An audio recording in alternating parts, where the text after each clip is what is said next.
দলিতের অধিকার আপনি চুরি করেছেন। বলছি 14 তলার নবান্ন কোম্পানি, দিদি শুনতে পাচ্ছেন আওয়াজ?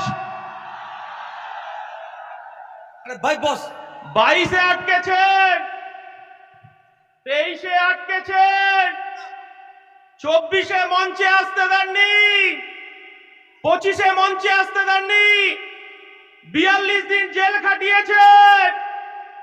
আজকে আমরা মঞ্চে এসেছি মমতা বন্দ্যোপাধ্যায়, আমার ভারতবর্ষের সংবিধান প্রণেতা বি.আর. আম্বেদকর আমাদের সংবিধান দিয়েছে, আর এই মঞ্চে তার উত্তরাধিকারী উপস্থিত হয়েছে প্রকাশ আম্বেদকর। মমতা বন্দ্যোপাধ্যায়, আপনার ভাইপো অভিষেক বন্দ্যোপাধ্যায়, আপনি শুনতে পাচ্ছেন? ভাঙড়ে ক্রিমিনালটা ফাউল করেই যাচ্ছে, ফাউল করেই যাচ্ছে। অভিষেক বাবু বলছে ভাঙড়ে নাকি উনি খেলবেন। আজকে এই 21-এর মঞ্চ থেকে আমরা আহ্বান করছি, ভাইপো আপনার পিসিকে ভাঙড়ে খেলতে নামান, আর ভাঙড়ে আমার কর্মীরা খালি পায়ে খেলবে। 21-এ আপনি ভাঙা পায়ে খেলেছিলেন, আর আমার এই বাংলার 2026-এর রেফারি হবে আমার দলের চেয়ারম্যান, আমার দলের সেনাপতি নওশাদ সিদ্দিকীর হাতে লাল কার্ড থাকবে। যত ফাউল হবে নওশাদ সিদ্দিকী লাল কার্ড দিয়ে মাঠের বাইরে বার করে দেবে। 21-এর আওয়াজ যদি শুনতে পারে মমতা বন্দ্যোপাধ্যায়, আপনি হিজাব পরে, বোরকা পরে, ইনশাআল্লাহ সুবহানাল্লাহ করে এই বাংলার সংখ্যালঘু আদিবাসী দলিতের অধিকার আপনি চুরি করেছেন। এই বাংলার সংখ্যালঘু মানুষ, সংখ্যালঘু মা, তারা মমতা বন্দ্যোপাধ্যায় 2026-এ তারাও খালি পায়ে খেলবে। তারা আহ্বান করছে, আমার মাটি আমার মা, কবরস্থানের দখল ছাড়বো না। আমার মাটি আমার মা, মসজিদের অধিকার ছাড়বো না। আমার মাটি আমার মা, ঈদগার দখল ছাড়বো না। আর শুভেন্দু বাবু, আপনি তো তৃণমূল মার্কা বিজেপি, আপনি তো তৃণমূলের এজেন্ট। এই বাংলার মানুষ দেখেছে আপনাকে, আপনাকে কৈফিয়ত দিতে হবে। আরে বাবা, হিন্দু হিন্দু, ভাই ভাই, এসব স্লোগান বাংলার মাটিতে চলবে না।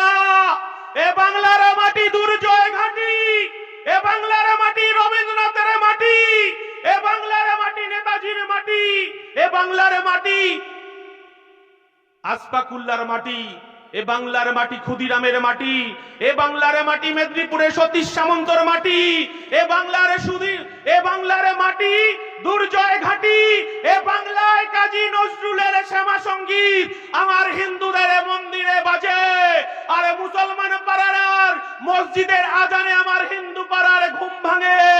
মমতা বন্দ্যোপাধ্যায়, আপনি যতই এজেন্ট শুভেন্দুকে ছেড়ে রাখুন, এ বাংলায় কাজ হবে না। আমার ইন্ডিয়ান সেকুলার ফ্রন্ট আওয়াজ তুলেছে, মোরা এক বৃন্তে দুইটি কুসুম, হিন্দু মুসলমান, মুসলিম তার নরমণি, হিন্দু তাহার প্রাণ। আর আমার দলের পৃষ্ঠপোষক আমাদেরকে শিক্ষা দিয়েছে, নানা ভাষা, নানা মত, নানা পরিধান, বিবিধের মাঝে দেখো মিলন মহান। আমার ইন্ডিয়ান সেকুলার ফ্রন্ট বলছে, এই বাংলার আমার হিন্দু মায়েরা, হিন্দু বোনেরা মন্দিরে গিয়ে ঘন্টা বাজিয়ে পুজো করবে, আমার মুসলমান ভাইরা মাথায় টুপি পরে মসজিদে গিয়ে নামাজ পড়বে, আর আমার মতুয়া ভাইরা তারা ডঙ্কা বাজিয়ে হরিচাঁদ গুরুচাঁদের পুজো করবে, আর আমার সাঁওতাল ভাইরা, আমার আদিবাসীরা ভাইরা তারা ডঙ্কা বাজিয়ে টুসু পুজো করবে, আর জল জমি জঙ্গলের অধিকার নিয়ে রাস্তায় থাকবে, আর আমার খ্রিস্টান ভাইরা গির্জায় গিয়ে প্রার্থনা করবে। আমরা এই সম্প্রীতির বাংলা দেখতে চাই। মমতা বন্দ্যোপাধ্যায় যখন আমার চেয়ারম্যান এই বাংলার অধিকার, এই বাংলার যুব সমাজের কর্মসংস্থান, এই বাংলার খেটে খাওয়া মানুষের কর্মসংস্থান, এই বাংলার আশা কর্মী, এই বাংলার অঙ্গনারী কর্মী, এই বাংলার জিআরএস, এই বাংলার সিভিক পুলিশ, এই বাংলার প্যারা টিচারদের যখন অধিকার নিয়ে রাস্তায়, যখন আমার চেয়ারম্যান বলছে কেন ওবিসি বাতিল করে দেওয়া হলো, ওবিসির অধিকারে ফেরত দিতে হবে, কেন ভুয়ো এসসি এসটি সার্টিফিকেট দেওয়া হবে, যখন আমার চেয়ারম্যান বলছে আমার কলকাতার রাজপথে আমি একটা ধর্ণা মঞ্চ করতে চাই, মমতা বন্দ্যোপাধ্যায় আপনি আমাকে একটা 10 ফুট বাই 10 ফুট মঞ্চ বাজারে জায়গা দিন, তখন মমতা বন্দ্যোপাধ্যায় হাজার হাজার পুলিশ লেলিয়ে আমার চেয়ারম্যানকে, যখন এই বাংলার মানুষের, বাংলার পিছিয়ে পড়া মানুষের যখন অধিকার নিয়ে লড়াই হচ্ছে, তখন লাথি মারতে মারতে আমাদেরকে জেলে নিয়ে গেছে, 42 দিন জেল খাটিয়েছে। মাননীয় মুখ্যমন্ত্রী, আমার নেতা সিদ্দিকুল্লাহ চৌধুরী নয়, আমার নেতা বাইরের বিশ্বাস নয়, আমরা টাকার কাছে মেরুদণ্ড বিক্রি করতে আসিনি। এই বাংলার পিছিয়ে পড়া, এই বাংলার আদিবাসী, এই বাংলার অধিকার প্রতিষ্ঠা করার লক্ষ্যে 2026-এ বোমাগুলি পিস্তলের বিরুদ্ধে আমার দলের সেনাপতিরা খালি পায়ে খেলবে আর রেফারি করবে আমার নওশাদ সিদ্দিকী। মমতা বন্দ্যোপাধ্যায়, আপনাকে বলতে চাইছি, আপনি কর্মসংস্থানের কথা বলেন না? 2011 সালের আগে এই পশ্চিম বাংলার বামফ্রন্ট সরকারকে সরিয়েছিলেন মমতা বন্দ্যোপাধ্যায়। এই বাংলার মানুষ রেজওয়ানুর রহমানকে ভুলে যায়নি। তৎকালীন মুখ্যমন্ত্রী ছিলেন বুদ্ধদেব ভট্টাচার্য। মাননীয় মুখ্যমন্ত্রী তখন কলকাতার রাজপথে আপনি বুকে প্ল্যাকার্ডে ঝুলিয়ে একদিকে রিজওয়ানুর মা, একদিকে রিজওয়ানুর দাদাকে, আর যারা বৃদ্ধজন তাদেরকে মোমবাতি নিয়ে মিছিল করেছিলেন, আপনি ইনসাফ দেবেন বলেছিলেন। বাংলার মায়েরা কাঁদছে, আপনি লক্ষ্মী ভান্ডার দিয়ে কিনতে পারবেন না। এই বাংলার তিলোত্তমার বিচার চাইছে মমতা ব্যানার্জি, এই বাংলার বিচার চাইছে তামান্নার বিচার চাইছে, এই বাংলা বিচার চাইছে, হাসখালির বিচার চাইছে মমতা বন্দ্যোপাধ্যায়। আজকে সংবিধান প্রণেতার বংশধর এই মঞ্চে আছে, আমরা সংবিধান হাতে করে বলতে চাইছি, এই দেশের প্রধানমন্ত্রীর কাজ কি মন্দির মসজিদ তৈরি করা? এই বাংলার মুখ্যমন্ত্রীর কাজ কি মন্দির মসজিদ তৈরি করা? মাননীয় মুখ্যমন্ত্রী, আপনি শুভেন্দু অধিকারীকে দিয়ে আপনি বলতে চাইছেন ধর্ম ধর্ম খেলা করতে চাইছেন। 1992 সালে ফিরে যান, এই বাংলার মুখ্যমন্ত্রী ছিল জ্যোতি বসু। যখন 1992 সালে আমার ভারতবর্ষের স্থাপত্য, ভারতবর্ষের ধর্মনিরপেক্ষতা, এই শুভেন্দু অধিকারীর দল বিজেপি আরএসএস যখন বাবরি মসজিদ ধ্বংস হলো, তখন এই রাজ্যের মুখ্যমন্ত্রী জ্যোতি বসু বলেছিলেন আমি আমার পুলিশ প্রশাসনকে বলে দিয়েছি এই বাংলায় দাঙ্গাবাজরা কখনো সিপিএম হতে পারে না, এই বাংলার দাঙ্গাবাজরা কংগ্রেস হতে পারে না। আমি আমার প্রশাসনকে বলে দিয়েছি মাথা লক্ষ্য করে গুলি করতে। আমরা বলতে চাইছি এ বাংলাকে ভাগ করা যাবে না। মমতা বন্দ্যোপাধ্যায়, আপনি ভেবেছেন এই এসআইআর এর মধ্য দিয়ে আমার এই বাংলার সংখ্যালঘু মুসলমানে তাদের অধিকারে কবরস্থান, তাদের ঈদগাহ, তাদের মসজিদ, তাদের মাদ্রাসা আপনি 5 দিনের নোটিশে আপনি দখল দিতে চেয়েছিলেন বিজেপিকে। আমার দলের চেয়ারম্যান নওশাদ সিদ্দিকী, আমরা ওয়াকফ বোর্ডে ছুটে গেছি, সেদিনকে আমরা ওয়াকফ বোর্ডকে বলে এসেছি এই বাংলার অধিকার, এই বাংলার অধিকারকে কেড়ে নেওয়া যাবে না। তাই মুসলমান সমাজ তারা বুক দিয়ে লড়াই করছে। আপনি বলছেন এখানে মিছিল করা যাবে না, মিটিং করা যাবে না, দিল্লিতে গিয়ে মিটিং করতে হবে মমতা বন্দ্যোপাধ্যায়। আর আপনি এসআইআর নিয়ে যে কথাটা বলতে চাইছেন, আপনি বলেছিলেন আপনার লাশের উপর দিয়ে এসআইআর হবে, বলেছিলেন তো? বলেছিল না? আপনি কি করলেন? ভাইপোকে বাঁচানোর জন্য 90,000 কর্মচারী আপনি নিয়োগ করলেন। 90,000 কর্মচারী কার? মমতা বন্দ্যোপাধ্যায়ের। বিডিও অফিসে দখলদারি কার? মমতা বন্দ্যোপাধ্যায়ের। বিডিও গুলো কার অধীনে কাজ করছে? মমতা বন্দ্যোপাধ্যায়ের অধীনে কাজ করছে। আর আপনি এখানে হিন্দু মুসলমান ভাগ করতে চাইছেন। একদিন কিছুদিন আগে দেখলাম মমতা বন্দ্যোপাধ্যায় আপনি বলতে চাইছেন মুসলমানদের নাকি জব্দ করার চেষ্টা করছে। আমার নওশাদ সিদ্দিকী বলে দিয়েছে এ লড়াই আমাদের বাঁচার লড়াই, এ লড়াই আমাদের জিততে হবে। আমরা বলতে চাইছি কবরস্থানে আমার বাপ জেঠা কাকারা 300-400 বছর ধরে শুয়ে আছে, আপনি এসআইআর এর নথি সাজাতে চাইছে। আমার মুসলমান ভাইরা মায়েরা ভয় পায় না, তারা বুক চিতিয়ে লড়াই করছে। আপনি এনআরসি ভয় দেখাতে চেয়েছিলেন, আপনি ক্যাকা ছিছি দেখিয়ে ভয় দেখাতে চেয়েছিলেন, আর আপনি বলেছিলেন বিজেপিকে ঢুকতে হবে, তৃণমূলকে দুহাত ভরে বাংলার সংখ্যালঘু মানুষ আদিবাসী মানুষ আপনাকে ভোট দিয়েছিল। মমতা বন্দ্যোপাধ্যায় আপনারা বলা শুনে রাখুন, আমরা বলিনি বিজেপি রাজ্য সভাপতি কি ভট্টাচার্য, উনি বলেছেন কি ভট্টাচার্য, আমরা বলিনি। উনি কি বলেছেন? উনি বলেছেন 1998 সালে তৃণমূলের জন্মলগ্নে যেখানে জন্ম হয়েছিল লেবার রুমে, সেদিন যদি অটল বিহারী বাজপেয়ী, লালকৃষ্ণ আদবানি, জর্জ ফার্নান্ডেজ, রাজনাথ সিং যদি উপস্থিত না থাকতো, এই তৃণমূলের দলটা জন্ম হতো না।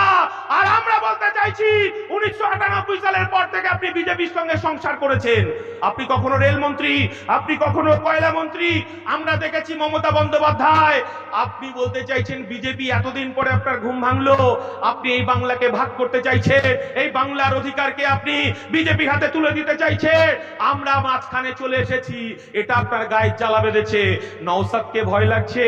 আমরা বলতে চাইছি এই বাংলায় নওশাদের নেতৃত্বে লড়াই হবে। 2026-এ আমার 2 ডিজিটের এমএলএ বিধানসভায় যাবে। এই বাংলার গরিব মানুষের তার অধিকার ফিরে পাবে, আদিবাসী দলিত মানুষ তার অধিকার ফিরে পাবে, বাংলার খেটে খাওয়া শ্রমজীবী মানুষ তার অধিকার পাবে। আর পুলিশকে একটা কথা বলতে চাই, ডিএ কিন্তু বাকি আছে, আপনাকেও স্মরণ করিয়ে দিতে চাইছি, এই ডিএর জন্য লড়াই করছে আমার নওশাদ সিদ্দিকী, শুভেন্দু অধিকারী নয়। মমতা বন্দ্যোপাধ্যায়ের ভয় 77-এ নয়, মমতা বন্দ্যোপাধ্যায়ের ভয় 1 নম্বর ভাঙড়ে। তাই মমতা বন্দ্যোপাধ্যায় আপনি আগুন নিয়ে খেলবেন না। তাই একটা কথা বলে আমি শেষ করবো, সবাই খুব সংক্ষেপে। আমরা বলতে চাইছি মমতা বন্দ্যোপাধ্যায়, আমার বাংলার মুসলমানের করের টাকায়, আমার বাংলার আদিবাসীর করের টাকায়, আমার বাংলার হিন্দু ভাইয়ের করের টাকায় এই বাংলার মানুষ তো দেখেছিল দীঘাতে একটা কারখানার আপনি ফিতে কাটবেন। এই বাংলার মানুষ তো দেখতে চেয়েছিল রাজারহাট উপনগরী, স্বপ্ননগরী, সেখানে একটা উইপ্রো হবে, সেখানে একটা আপনার ওয়েবেলের কম্পিউটারে হাব হবে, কারখানা হবে। আর উত্তরবঙ্গে শিলিগুড়িতে একটা কারখানার ফিতে কাটবে। মমতা বন্দ্যোপাধ্যায়, এই বাংলার মানুষ তো আপনাকে দেখতে চেয়েছিল জেলায় জেলায় একটা করে পিজি হবে, জেলায় জেলায় একটা করে আর্চিকর হবে, আর আপনি আপনার ভাইপো ফিতে কাটবে।